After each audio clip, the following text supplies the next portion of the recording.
Welcome to Draw Process. I'm Ike, drawing page 66 of episode 2 of my comic First Sun and Sword. Today, in this series, I show you that entire process drawing the page, and I talk about my experience becoming my practice, the practice of my art.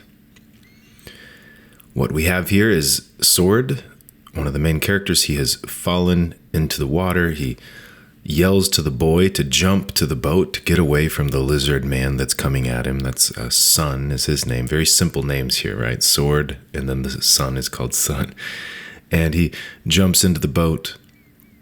So we're going to see him, looking to the boat. We also get to see how far is it to the boat. A nice, simple setup there with Sun on the left, Sword in the middle, the boat on the right. Boom, boom, boom. Everything reads very quickly and easily.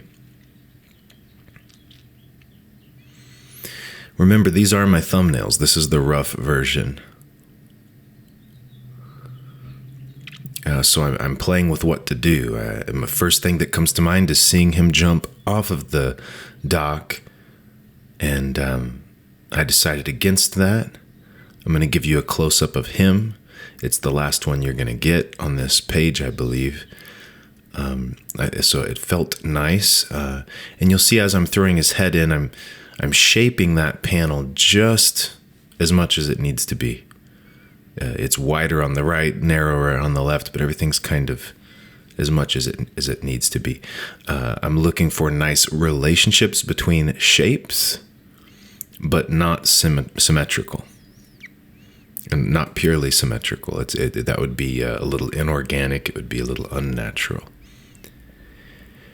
So the lizard man running towards him, you'll see that I tend to start with like a vanishing point, build out some of the background, start to throw in the figures.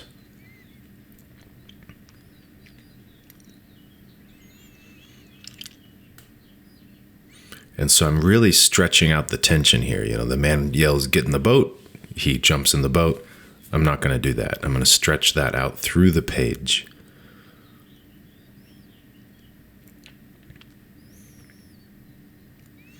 And throwing in background there. And then the big leap. We need a full body shot. We want to see the whole body. I've got the camera down low, looking up at him as he leaps from the dock.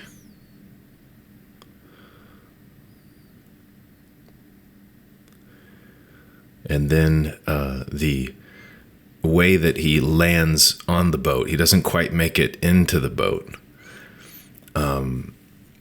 Really trying, as always, to make the physical positions, the camera angles too, but the poses, the movements that my characters make, to make them interesting, to make them unique. I'm not working from some kind of source book of poses. Or from photos that I take either. That in itself might be rather limiting. I'm not opposed to it. I might do it if I needed to, if it was a particular project where it mattered enough. And I understand why some people do it. But I need to be able to pose, however, is interesting.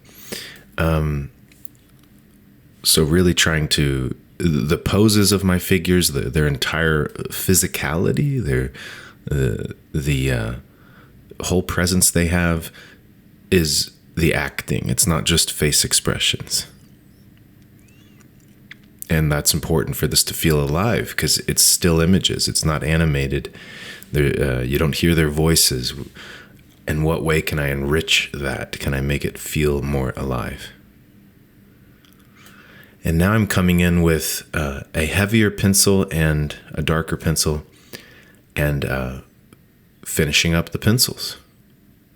And for me, that means it can still be pretty rough. I don't necessarily have to find shadows and things yet. I'm going to do that in the inking phase.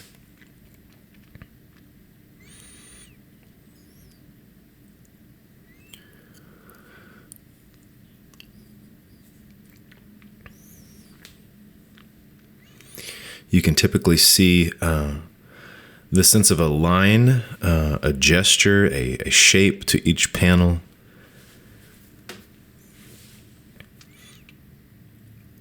So here with the dock and sun and going all the way to the boat, which then comes down towards his head on the next to the third panel here. There's a sense of a pathway through the page. And in the third panel, I decided to let his head break the panel border, really make him pop there in that close-up, this moment that is outside of time. By breaking the panel border, something kind of breaks time as well. It breaks reality. It makes it more subjective, however you want to word that. But this is a moment in time that's kind of frozen here, where he's looking at maybe, and I don't know, he's either looking at the boat or turning back to the lizard man. I believe he's turning back to the lizard man. It's been a few weeks since I drew this page, so I'm trying to remember. But his expression will tell you the answer. I'm pretty sure I gave him a very tense expression. And based on his position here, I believe he has turned back toward, he's turned back towards the lizard man who's running at him. Yeah, so that's funny that I forgot that. But yes, I can see that that's clearly what I was going for. And so should the reader. The reader should be able to tell. And that's an interesting question, too. It goes into the physical movements and posing and angles, the acting of the character. But you could say that just the acting of the character tells you where they're facing. If you have a three-way conversation, do you know which one they're looking at? That should be very obvious by their expression, their pose, the camera angle, the shape of that panel, the way the background is visible in it, whatever that is. But even without any background or anything, you want to get where you can convey a lot with very little.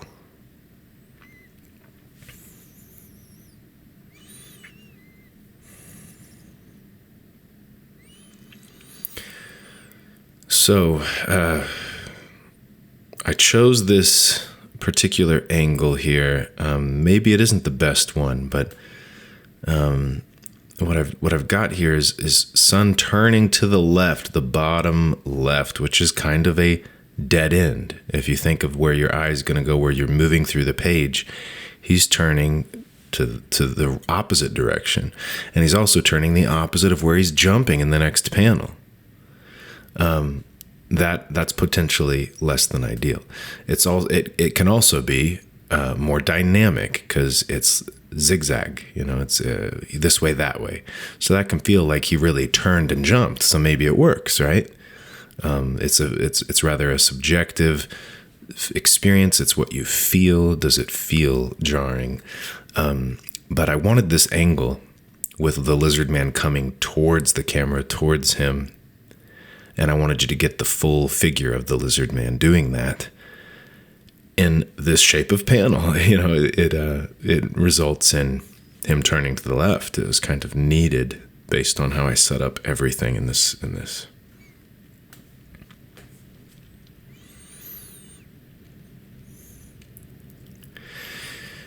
Rather complicated shots, camera angles, and so on. You could say at the same time, you'll see that the amount of detail that I'm putting in the environment is actually very low. There's not a lot of research needed to construct the elements that are in the background, and there's not a lot of lines and detail needed. The dock is this long, straight, way, this road, and you've got the planks on it, and you've got just a simple cart, a simple rope on the front. And then the buildings in the background are very simple, sketchy lines that convey buildings going up through the city there. So that I love that. I want to do more and more of that, just how simple and yet complex. I want the camera to be able to move anywhere. I want that to be complex. I want the world to be rich, but how little can I show? How organic or natural can it flow from me? So in some cases that requires some studying, some practicing. I have done studying on buildings and things where I'm literally just trying to build that catalog in my head, or with weapons or something, so that when it comes time to just draw freely on the page, I've got some things to draw from. And by working on a sword and sorcery, kind of book as I am, I'm going to continue to build a greater and greater library in my mind of different weapons and buildings and so on, and clothing. And I'm just going to throw that in without thinking. And that is like being fluent. That's literacy. It's not just that you're able to draw, but you have a library of things you can draw. You would imagine this was more important pre, the internet, where it's so easy to find image references. But even back in the day, artists were collecting folders of photographs and cutouts from magazines to have their reference and build that library physically. But you would imagine back then, just being able to draw things from memory, from imagination, having that library would be very useful. I argue it still is. For how I want to do comic books, it is. I want to be able to cartoon. I want to be able to just draw these people in this world, and do it from this kind of place of acting. It's as if I'm the actor, the director, and so on, and I'm presenting it to you as I feel it, not with a bunch of research to get me to that point. Yes, a lot of practice. Yes, a lot of years and a lot of work put in to get that skill built, and to continue to get better at it through practice, but not a ton of time, to modify and select and so on.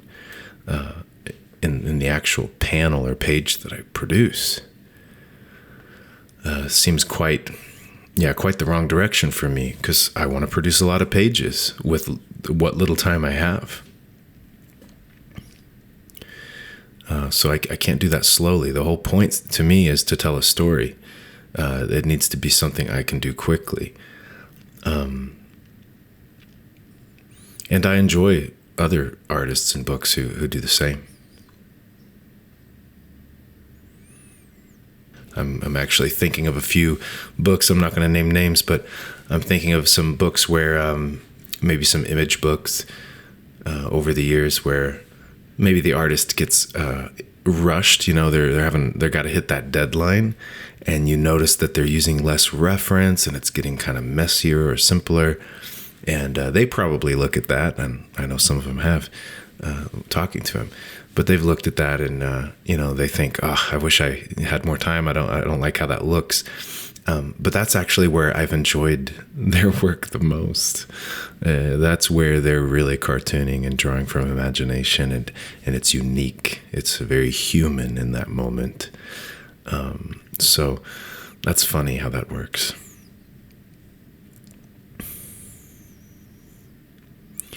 You'll see here in the inks phase, I decided to not let the boat really intersect or overlap with his head, leave his head a little extra space there as it breaks the panel border.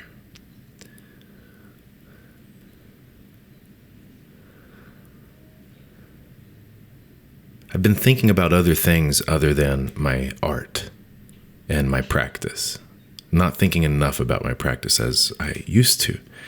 And I noticed that partly thanks to my practice.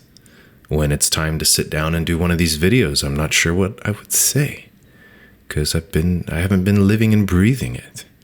It's not as easy to say. I haven't been thinking as much about the audience, the people that I'm talking to here. Imagining you helps me have a feeling of what my hope is of who I'm talking to. A vision for what I'm trying to do. That becomes less clear. So it's interesting that how that works. The thinking about your work versus, let's say, doing your work versus thinking about things related to your work that is not really thinking about it. So, the times that I have been thinking about how do I monetize this, how do I publish it, how does it compare to other artists' work? You might be thinking that even while you're doing your work, or just in thought when you think about it. What are you actually thinking about when you're thinking about art? Do you actually think about your art? Do you think about the art project? Are you thinking about what you're creating? Do you put mental energy, hope and thought into it? Or is it more about worries and comparisons and what ifs and things that aren't your work? It's not art and it's not your project. And so when I was thinking about I haven't spent as much time thinking about it, it's like, well, the quality of my thinking on it, I could focus on that. Making sure that the quality of my thinking is good, even if it is less than it used to be. And that seems important. And also the doing of the work. It's one thing to not be able to think about my work much lately due to other things I'm thinking about, sure. But I still sit down and do the work. I still sit down and draw a page. And that will, you can kind of guide your thought. That's a bit of the rudder for your ship. You're going to think about your work when you invest in your work. You will care about what you invest in. So you can guide yourself that way, but it's also just important to do the work. To learn about and become familiar with, and to develop in your ability to sit with that box of crayons as a kid, and you just get in flow state and you're creating, and to continue to do that, and continue to do that well into adult life, when there's all sorts of reasons you would quit, or becoming an older kid when you're comparing yourself to others and then you quit. You've got to do that. You got to put that time in and do that work.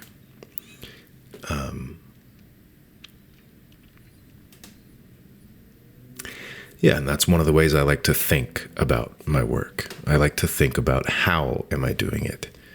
Am I sitting and am I thinking about it, or these other problems that are just around it? How am